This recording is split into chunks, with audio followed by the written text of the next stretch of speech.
ನಮಸ್ತೆ ಕರ್ನಾಟಕ ಸ್ನೇಹಿತರೆ, ಇವತ್ತಿನ ಅಪ್ಡೇಟ್.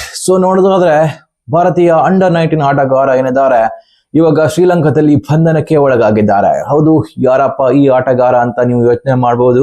ಭಾರತದ ಅಂಡರ್-19 ಆಟಗಾರ ಲಂಕಾ ಪ್ರೀಮಿಯರ್ ಲೀಗ್ ನಲ್ಲಿ ಆಟ ಆಡ್ತಾ ಇಲ್ಲ. ಆದ್ರೂ ಕೂಡ ಅಂಡರ್-19 ಆಟಗಾರ ಇವಾಗ ಶ್ರೀಲಂಕಾದಲ್ಲಿ ಬಂಧನಕ್ಕೆ ಒಳಗಾಗಿದ್ದಾರೆ ಅನ್ನುವಂತಹ ಅಪ್ಡೇಟ್ಗಳು ಬರ್ತಾ ಇದೆ. ಇದು ಸದ್ಯದ ಅಂಡರ್-19 ಆಟಗಾರ ಅಲ್ಲ, ಆದರೆ ಭಾರತದ ಅಂಡರ್-19 ಆಟಗಾರ ಆಗಿ ಸೇವೆ ಸಲ್ಲಿಸಿದಂತಹ ಆಟಗಾರ ಇವಾಗ ಶ್ರೀಲಂಕಾದಲ್ಲಿ ಬಂಧನಕ್ಕೆ ಒಳಗಾಗಿದ್ದಾರೆ. ರೀಸನ್ ಬಂದು ಮ್ಯಾಚ್ ಫಿಕ್ಸಿಂಗ್ ಆಗಿರ್ತದೆ. ಲಂಕಾ ಪ್ರೀಮಿಯರ್ ಲೀಗ್ ನಡೀತಾ ಇದೆ. ಆ ಲಂಕಾ ಪ್ರೀಮಿಯರ್ ಲೀಗ್ ನಲ್ಲಿ ಮ್ಯಾಚ್ ಫಿಕ್ಸಿಂಗ್ ಸ್ಕ್ಯಾಂಡಲ್ ಏನಿದೆ ಅದಕ್ಕೆ ಸಂಬಂಧಿಸಿದಂತೆ ಭಾರತೀಯ ಮಾಜಿ ಆಟಗಾರ ಬಂಧನಕ್ಕೆ ಒಳಗಾಗಿದ್ದಾರೆ ಅಂತ ಹೇಳ್ಬಹುದು. 2018-19 ಸಾಲಿನ ಅಂಡರ್-19 ನಲ್ಲಿ ಆಟ ಆಡಿದಂತಹ ಮಂಜೋತ್ ಕಾಲ್ರಾ ಏನಿದ್ದಾರೆ ಇವಾಗ ಬಂಧನಕ್ಕೆ ಒಳಗಾಗಿದ್ದಾರೆ. ಲಂಕಾ ಪ್ರೀಮಿಯರ್ ಲೀಗ್ ನ ಫ್ರಾಂಚೈಸಿಯ ಓನರ್ ಆಗಿರ್ತಾರೆ. ಅದೇ ರೀಸನ್ ಇಟ್ಕೊಂಡು ಅವರು ಕೆಲವೊಂದು ಮ್ಯಾಚ್ ಫಿಕ್ಸಿಂಗ್ ಮಾಡಕ್ಕೆ ಹೊರಟಿದ್ದಾರೆ ಅನ್ನುವಂತಹ ಅಪ್ಡೇಟ್ಗಳಿದೆ. ಸದ್ಯದ ಮಟ್ಟಿಗೆ ಇನ್ವೆಸ್ಟಿಗೇಷನ್ ನಡೀತಾ ಇದೆ. ಅಲ್ಲಿನ ಪೊಲೀಸರು ಇವರನ್ನು ಕೂಡ ಬಂಧನ ಮಾಡಿದ್ದಾರೆ. ಮುಂದಿನ ದಿನಗಳಲ್ಲಿ ಇವರ ಜೊತೆ ಯಾರ್ಯಾರು ಇದ್ದಾರೆ ಅಥವಾ ಇವರು ಫಿಕ್ಸಿಂಗ್ ಮಾಡಿದ್ದು ನಿಜನಾ ಅನ್ನುವ ಎಲ್ಲ ಅಪ್ಡೇಟ್ಗಳು ಬಂದೇ ಬರ್ತಾ ಇದೆ. ಸದ್ಯಕ್ಕಂತೂ ಇರುವ ಅಪ್ಡೇಟ್ ಅಂತ ಹೇಳಿದ್ರೆ ಮಂಜೋತ್ ಕಾಲ್ರಾ ಅರೆಸ್ಟ್ ಆಗಿದ್ದಾರೆ. ನೆಕ್ಸ್ಟ್ ಅಪ್ಡೇಟ್, PV ಸಿಂಧುಗೆ ಮತ್ತೆ ಮೇಲುಗೈ ಅಂತ ಹೇಳ್ಬೋದು. ಕೆಲವು ಸಮಯದಿಂದ ಇಂಜುರಿ ಹಾಗೂ ಪರ್ಸನಲ್ ರೀಸನ್ ಇಂದ ಕೋರ್ಟ್ ಇಂದ ದೂರ ಉಳಿದಂತಹ PV ಸಿಂಧು ನಮ್ಮ ಬ್ಯಾಡ್ಮಿಂಟನ್ ತಾರೆ ಇವಾಗ ಜಪಾನ್ ಓಪನ್ ನ ಫೈನಲ್ ಗೆರಿದ್ದಾರೆ.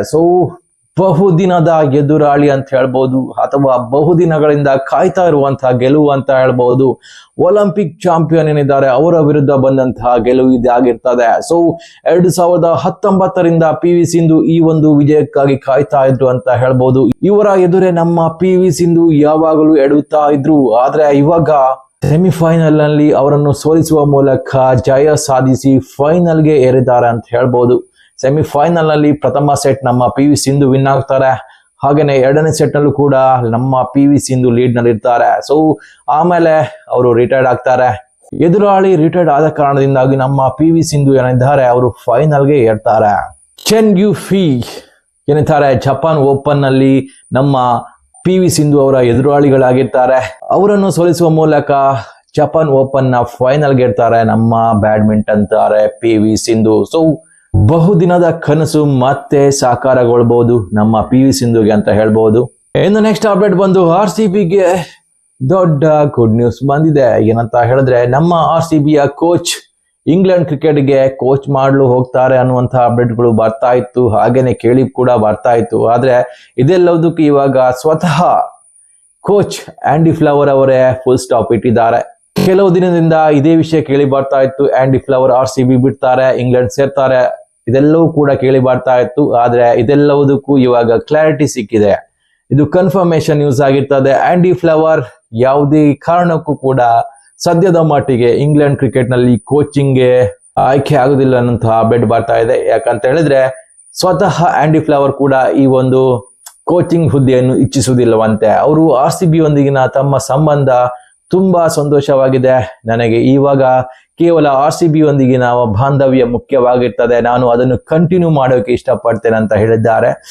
ನೋಡೋದಾದ್ರೆ RCBಗೆ ಇದು ದೊಡ್ಡ ಗುಡ್ ನ್ಯೂಸ್ ಅಂತ ಹೇಳ್ಬೋದು. ಇವರ ಅಂಡರ್ ನಲ್ಲಿ ನಮ್ಮ RCB 2 ಬಾರಿ ಚಾಂಪಿಯನ್ ಆಗಿತ್ತು. ಹಾಗೇನೆ ಇನ್ನೊಂದು ಬಾರಿ ಹ್ಯಾಟ್ರಿಕ್ ಗೆಲುವಿನತ್ತ ಮುಂದುವರಿಯಲು ಕಾಣ್ತಾ ಇದೆ. ಮಾತ್ರವಲ್ಲದೆ ಆಂಡಿ ಫ್ಲವರ್ ಮುಂದಿನ ಕೆಲವು ಸೀಸನ್ ವರೆಗೆ ನಮ್ಮ RCBಯ ಜೊತೆಗೆ ಕೋಚ್ ಆಗಿ ಮುಂದುವರಿಲಿಕ್ಕೂ ಕೂಡ ನೋಡ್ತಾ ಇದ್ದಾರೆ ಅನ್ನುವಂತಹ ಅಪ್ಡೇಟ್ಗಳು ಇದೆ. ಆ ಲೆಕ್ಕದಲ್ಲಿ ನೋಡೋದಾದ್ರೆ ಇಂಗ್ಲೆಂಡ್ ಕ್ರಿಕೆಟ್ಗೆ ಯಾರು ಕೋಚ್ ಆಗ್ತಾರೆ ಅನ್ನೋದಕ್ಕೂ ಇನ್ನೂ ಕೂಡ ಉತ್ತರ ಸಿಕ್ಕಿಲ್ಲ.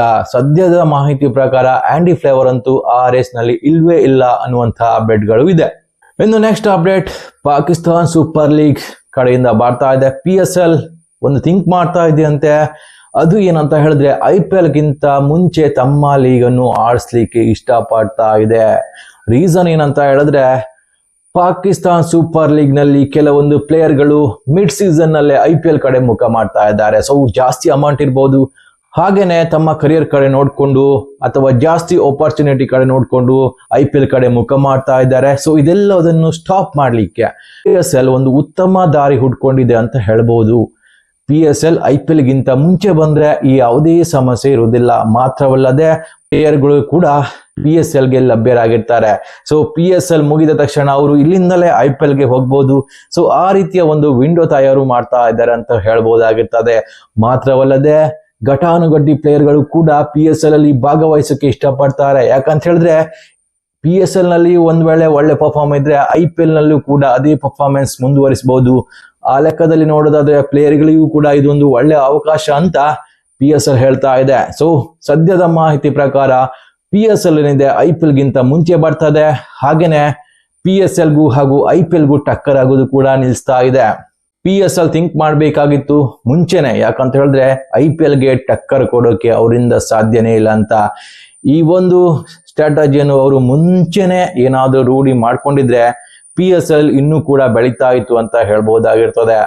ಇನ್ನು ನೆಕ್ಸ್ಟ್ ಅಪ್ಡೇಟ್, ಕ್ರಿಕೆಟ್ ಪ್ರೇಮಿಗಳಿಗೆ ಮತ್ತೊಂದು ಸಂತೋಷದ ಸುದ್ದಿ. ಏನಂತ ಹೇಳಿದ್ರೆ hit man Rohit Sharma retirement ಸುದ್ದಿ ಇವಾಗ ಕೇವಲ ರೂಮರ್ಸ್ ಆಗಿದೆ ಅಂತ ಕನ್ಫರ್ಮೇಶನ್ ಬಂದಿದೆ. ಸೊ BCCI ನ ಸೆಕ್ರೆಟರಿ ದೇವ್ಜಿತ್ ಸೈಕಿಯಾ ಏನಿದ್ದಾರೆ ಇವಾಗ ಕನ್ಫರ್ಮೇಶನ್ ಕೊಟ್ಟಿದ್ದಾರೆ. ರೋಹಿತ್ ಶರ್ಮಾ ಅವರ ಕೊನೆಯ ODI ಪಂದ್ಯ ಏನಿದೆ ಅದು ಲಾರ್ಡ್ಸ್ ನಲ್ಲಿ ಆಗ್ತಾ ಇದೆ ಅಂತ ಹೇಳಲಾಗ್ತಾ ಇತ್ತು. ಆದ್ರೆ ಇವಾಗ ಅದೆಲ್ಲದಕ್ಕೂ ಬ್ರೇಕ್ ಬಿದ್ದಿದೆ. ಸೊ ಲಾರ್ಡ್ಸ್ ನಲ್ಲಿ ರೋಹಿತ್ ಶರ್ಮಾ ಅವರ ಕೊನೆಯ ODI ಆಗುದಿಲ್ಲ.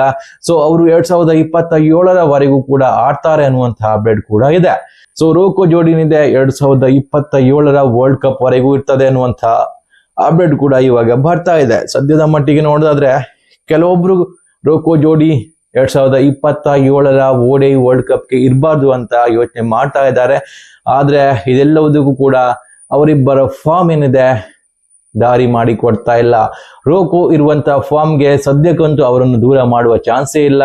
ಒಂದ್ ವೇಳೆ ರೋಹಿತ್ ಶರ್ಮಾ ಏನಾದ್ರೂ ಮುಂದಿನ ODI ಮ್ಯಾಚ್ ನಲ್ಲಿ ಉತ್ತಮ ಪ್ರದರ್ಶನ ಕೊಟ್ರೆ ಖಂಡಿತವಾಗಿ ಅವರು ಮುಂದಿನ ಕೆಲವು ದಿನಗಳವರೆಗೆ ODI ನ ಒಂದು ಪ್ರಮುಖ ಭಾಗವಾಗಿರ್ತಾರೆ ಅಂತ ಹೇಳ್ಬೋದಾಗಿರ್ತದೆ. ಸೊ ಇದರಿಂದ ನಮ್ಗೆ ಅರ್ಥ ಆಗೋದೇನಂತ ಹೇಳಿದ್ರೆ 2027 ವರ್ಲ್ಡ್ ಕಪ್ ವರೆಗೆ ರೋಕೋ ಜೋಡಿ ಖಂಡಿತವಾಗಿಯೂ ಆಟ ಆಡ್ತಾರೆ. ಸೊ ಇದರಲ್ಲಿ ಎರಡು ಮಾತೇ ಇಲ್ಲ ಅಂತ ಹೇಳ್ಬೋದಾಗಿರ್ತದೆ. ಸೊ ಇದು ಇವತ್ತಿನ ಅಪ್ಡೇಟ್. ಯಾರಿಗಾದ್ರೂ ಇಷ್ಟ ಆದ್ರೆ ಲೈಕ್ ಮಾಡಿ, ಹಾಗೇನೆ ಸಬ್ಸ್ಕ್ರೈಬ್ ಮಾಡೋದಂತೂ ಮರಿಬೇಡಿ. ನಮಸ್ಕಾರ.